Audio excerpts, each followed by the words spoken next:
ಅಖಿಲ ಭಾರತ ವೀರಶೈವ ಲಿಂಗಾಯತ ಮಹಾಸಭಾ ಚಿಕ್ಕಮಗಳೂರು ತಾಲೂಕು ಘಟಕ ವತಿಯಿಂದ ಶ್ರೀ ರೇಣುಕಾಚಾರ್ಯ ಜಯಂತಿ ಹಾಗೂ ಬಸವಣ್ಣರ ಜಯಂತಿಯನ್ನು ಕಾರ್ಯಕ್ರಮವನ್ನು ಇದೇ ತಿಂಗಳು 10/6/2026 ಬುಧವಾರ ರೇಣುಕಾಚಾರ್ಯ ಕಲ್ಯಾಣ ಮಂಟಪದಲ್ಲಿ ಕಾರ್ಯಕ್ರಮ ಆಯೋಜಿಸಿದ್ವಿ.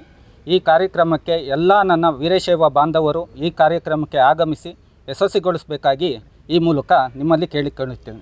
ಈ ಕಾರ್ಯಕ್ರಮಕ್ಕೆ ನಮ್ಮ ಅಖಿಲ ಭಾರತ ವೀರಶೈವ ಲಿಂಗಾಯತ ಮಹಾಸಭಾದ ಗೌರವ ಅಧ್ಯಕ್ಷರಾದಂತಹ ಚಂದ್ರಶೇಖರ್ ಶಿವಾಚಾರ್ಯ ಮಹಾಸ್ವಾಮಿಗಳು, ಶಂಕರದೇವರ ಮಠ ಹಾಗೂ ಶ್ರೀ ಡಾಕ್ಟರ್ ಮರುಳಸಿದ್ಧ ಸ್ವಾಮಿ ಅವರು ಬಸವ ಮಂದಿರ ಪೀಠ ಇವರುಗಳು ಗೌರವ ಅಧ್ಯಕ್ಷರು ಹಾಗೂ ಈ ರಾಜ್ಯದ ಅಖಿಲ ಭಾರತ ವೀರಶೈವ ಮಹಾಸಭಾದ ರಾಷ್ಟ್ರ ಅಧ್ಯಕ್ಷರಾದಂತಹ ಈಶ್ವರ್ ಖಂಡ್ರೆ ಅವರು ಆಗಮಿಸುತ್ತಿದ್ದಾರೆ ಹಾಗೂ ರಾಜ್ಯ ಅಧ್ಯಕ್ಷರಾದಂತಹ ಶಂಕರ್ ಬಿದ್ರಿ ಅವರು ಸಹ ಈ ಕಾರ್ಯಕ್ರಮ ಆಗಮಿಸುತ್ತಿದ್ದಾರೆ. ಈ ಕ್ಷೇತ್ರದ ಎಲ್ಲ ಜನಪ್ರತಿನಿಧಿಗಳು ಈ ತಮ್ಮಯ್ಯಣ್ಣನವರು, ಸಿ.ಟಿ. ರವಿಯವರು, ಭೋಜೇಗೌಡರು ಹಾಗೂ ನಮ್ಮ ಅಖಿಲ ಭಾರತ ವೀರಶೈವ ಮಹಾಸಭಾದ ಮಹಿಳಾ ಘಟಕ ಜಿಲ್ಲಾಧ್ಯಕ್ಷರು ಬರ್ತಾ ಇದ್ದಾರೆ ಹಾಗೂ ನಮ್ಮ ಚಿಕ್ಕಮಗಳೂರು ಜಿಲ್ಲೆಯ ಎಲ್ಲ ತಾಲೂಕು ಅಧ್ಯಕ್ಷರುಗಳು ಈ ಕಾರ್ಯಕ್ರಮಕ್ಕೆ ಬರುತ್ತಿದ್ದಾರೆ. ಮೆರವಣಿಗೆ ಏನೂ ಇಲ್ಲ, ಬರೀ ವೇದಿಕೆ ಕಾರ್ಯಕ್ರಮ ಅಷ್ಟೇ.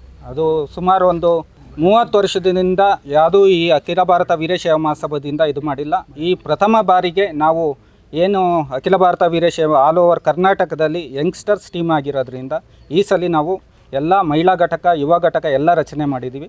ಇನ್ನು ಮುಂದೆ ಪ್ರತಿ ವರ್ಷ ಈ ಕಾರ್ಯಕ್ರಮವನ್ನು ನಾವು ಆಯೋಜಿಸ್ಕೊಂಡು ಹೋಗ್ತಾಯಿದ್ದೀವಿ.